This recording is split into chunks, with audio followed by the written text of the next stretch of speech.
There are a lot of bikes that have earned the title of best motorcycles for beginners. We've probably made dozens of these videos over the years, and there are indisputable classics like the Ninja 400, SV650, and of course the Turbo Hayabusa. But maybe you're a little bit older, a little more mature, more disposable income. Then your options expand quite a bit in every single direction. If you find yourself in this situation, you're able to look at bikes that are more powerful, more equipped, and have a little bit more big bike presence. Because let's face it, a 20-year-old college student with a part-time job is going to be far more restricted in their options than a 32-year-old with a salary and 12 extra years of life experience. So today, we're going to discuss some bikes that are suitable for beginners that command a little bit more respect than your typical small displacement beginner bikes. Let's get into it. First on the list today, we have the Aprilia RS 457. You guys have seen me sing my praises about this bike, and it's for good reason. This bike is a newer addition to the small displacement sport bike category, and it kind of blew the lid off the segment in my opinion. It blurs the lines between a beginner bike and just a pretty sweet sport bike that happens to have a sub 500cc engine. RS 457 is kind of a distillation of Aprilia's long racing pedigree. The RS V4 was bred down into the middleweight RS 660, and now that similar ethos has been expanded into their pint-sized and approachable offerings. Aprilia's goal with the RS 457 was to make the most premium and highly equipped sub 500cc sport bike on the market. This bike proves that entry-level machines don't need to be super cheap, disposable bikes that are passed down from new rider to new rider to new season every year. The 457 is a bike that any track day rider or canyon aficionado would love to keep in their stable for a long time. The 457cc parallel twin makes 48 horsepower and 32 foot-pounds of torque to maintain A2 compliance, making it a super approachable bike for nearly anyone. The engine does utilize a 270-degree crank, which is relatively novel for this category. But even more noteworthy is the bike's use of a true cast aluminum frame, making it the only bike in the segment to use a true sport bike frame. This is a feature that even some larger bikes don't make use of, like the R7 or other motorcycles we'll talk about today.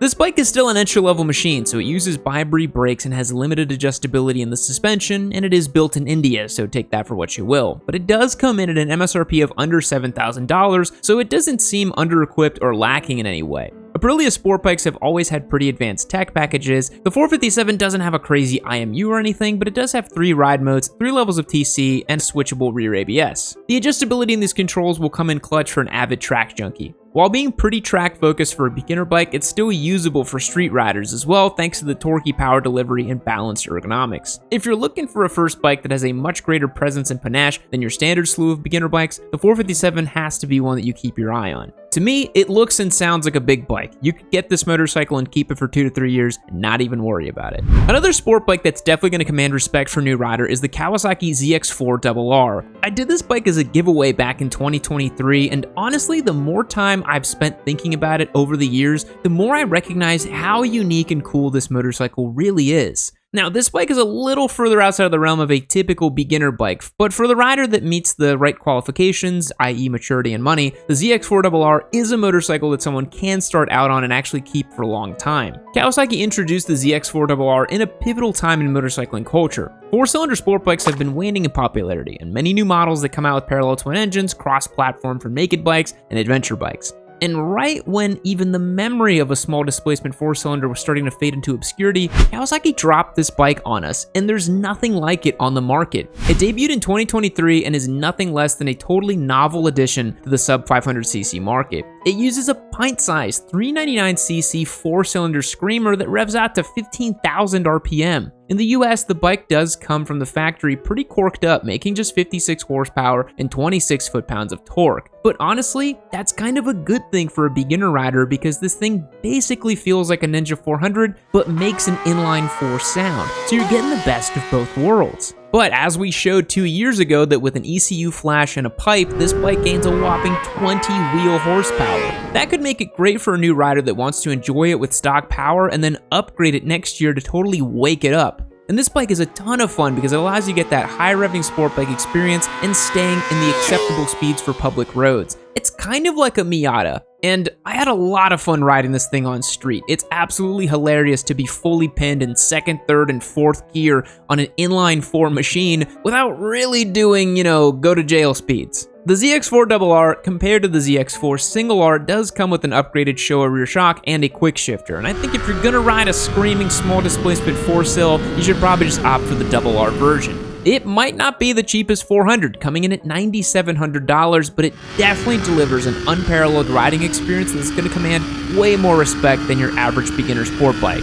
Now, when it comes to cruisers or more old school retro bikes, displacement is less of a concern for new riders. The limitations come more in the form of weight and price, but if these are less of a concern for you, a bike like the Triumph T100 Bonneville or Speed Twin 900 can be a reasonable first bike that aren't outright beginner bikes, and certainly don't look like the part of a cheap starter bike that you only tend on owning for a year or two. For people who ride cruisers or more retro bikes like the Bonneville, the power progression ladder is less of a concern. They find a bike that they're attracted to, purchase it, and just ride it for years. So while a bike like the Bonneville or Speed Twin may cost significantly more than a Japanese beginner bike, if you're not looking to move up or level up every few years chasing more power and more speed, you might actually spend less in the long run, and it's just less hassle too. Both the T100 and the Speed Twin are similar in some ways and different in others. They share the same 270-degree 900cc parallel twin that's good for 64 horse and 59 foot-pounds of torgos. This torque comes on low, below 4,000 RPM, so that's something a new rider would need to be conscious of. But 64 ponies on a bike that weighs 500-ish pounds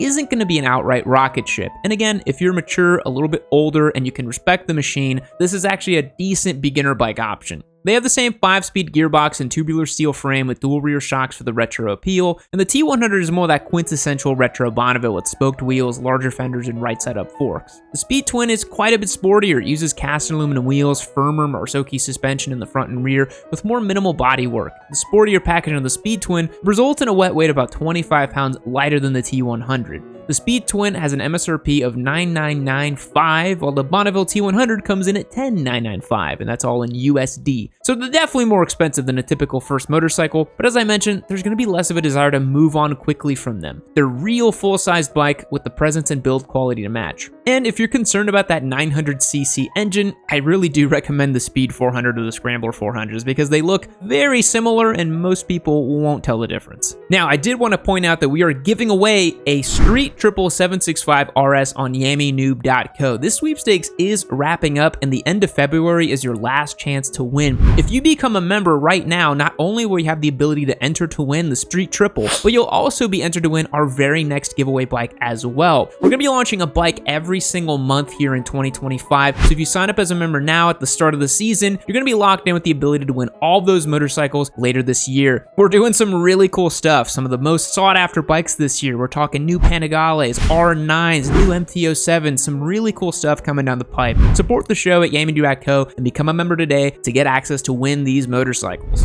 Here at YamiNoob, we've long considered the MT-07 to be a crown jewel of the beginner plus category. They're super fun bikes, relatively approachable for a new rider with some self-control, and they've always provided great value for money. But these bikes are pretty fast and properly torquey, so I really don't recommend anyone who's like 21 years old and never ridden a motorcycle before get one, because they're pretty spicy. Like a lot of the bikes on the list today, the MT-07 is a bike that you're not going to outgrow or get bored of anytime soon. I feel like almost any rider can swing a leg over an MT-07 and have a good time. This bike has Yamaha's famed CP2 engine that really set the precedent for the 270-degree parallel twin middleweight category. It's really the best one in the business, in my opinion. The 689cc power plant makes 75 ponies and 50 foot-pounds of torque. The MT-07's got a pretty serious update for 2025 to bring it into the modern era. It's got a new dash, ride mode, switchable traction control, the styling was tweaked a little bit with better suspension, a more rigid frame, and a new swing arm too. But if you're a diehard wannabe fast boy, there's the R7 as well, which uses the same CP2 engine in a fully fared sport bike that's more equipped for track riding.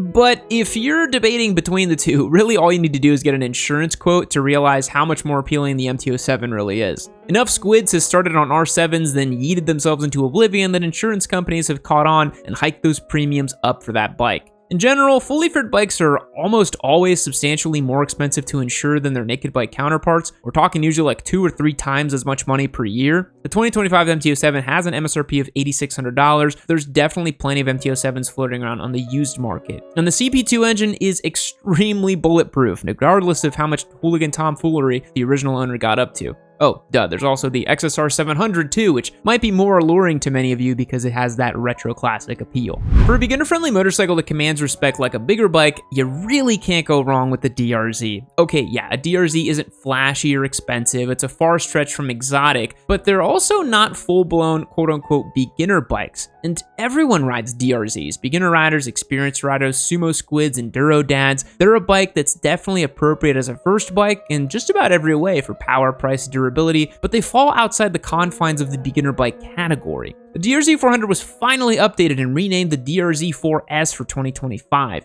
Whether the updates the bike received are worth that extra money compared to getting a used DR-Z 400 is going to still to be seen, but from where I'm standing, a used DR-Z 400 for like $5,000 with a few tasteful bolt-on mods is really all you need as a new rider who doesn't want to be limited to a diminutive naked bike. And trust me, if you're a beginner rider and you rock up on a DR-Z to a bike night and tell people that was your first motorcycle, you're gonna get nothing but respect. The 399cc Thumper makes a claimed 38 horsepower and 29 foot-pounds of torque, but you know any used DR-Z owned by a dual sport savant is gonna come equipped with the 3x3 airbox mod and the DynoJet carb kit already installed, so it's gonna be putting down more like 32 ponies to the rear wheel, which is pretty good. The DR-Z 400 SM Supermoto trim has a 35-inch seat height, and the regular 400S Dual Sport has a 36.8-inch seat height, so they definitely don't look or feel like a beginner bike if that's what's important to you. One thing to keep in mind is these bikes are very narrow, and their standover height actually is not that bad. Don't let that tall seat height intimidate you. You can definitely lean that bike over and get 1 foot down, no problem, and they're very lightweight too.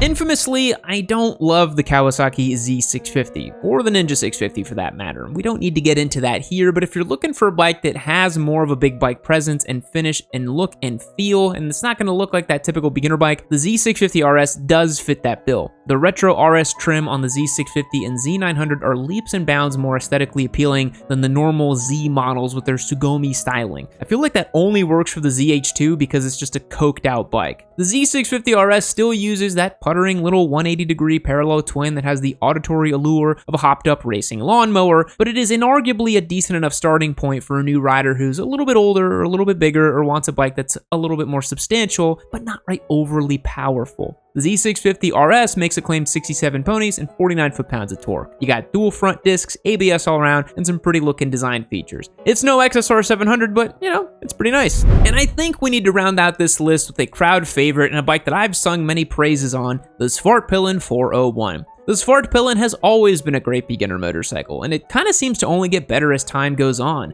It got updated for this year, and I'm actually really excited to get it as a giveaway bike. Not only does it not look like a beginner bike, it doesn't really look like any other motorcycle on the market. It's got this now iconic, wild cyberpunk scrambler design that's just uncontested and really will turn some heads. Even the new Svartpilen 801 looks less like a Svartpilen than the Svart 401. The single-cylinder engine was bumped up in displacement from 371 to 399 in the last year or so. It's got the bi-bree brakes, adjustable WP Apex suspension, switchable rear ABS, a 5-inch TFT display, and a quick shifter. So not only does the Svartpilen 401 carry itself like a bigger bike that are more worthy of respect than others, it's also pretty highly equipped for a bike at this price point. I won't bore you too much with the details. Again, I've talked about this bike a lot on this channel, and I'm sure if you just look up Svartpilen 401 on YouTube, my review from 2020 will probably show up. And today, despite the updates it's received, the Svart still has an MSRP of $5,900. That's a sweet deal if you ask me. Alright, what do you guys think? Would you be willing to pay $400 per month more for insurance on an R7? Is it wise to stretch the limits of what a beginner bike can be to get a more premium experience? Or is that standard power progression starting with the 400 really the best way to go? Let me know in the comments down below what you think. Thanks so much for checking out today's video. I'll catch you later. Fact: Krakatoa created the loudest sound in recorded history. The Krakatoa explosion registered 172 decibels at 100 miles from the source, powerful enough to rupture eardrums 40 miles from the source. Goodbye. All right, everybody, this video is over. There's no more to watch on this beautiful video between me and you, but this Triumph Street Triple 765RS is available on yammynoob.co as a giveaway bike. Hit that link while you're waiting for the next video to load, become a member. It'll take you as easy as 1, 2, 3, and then you're signed up to win. How cool is that? Papa Yam's giving away 54 bikes. You could be the next one.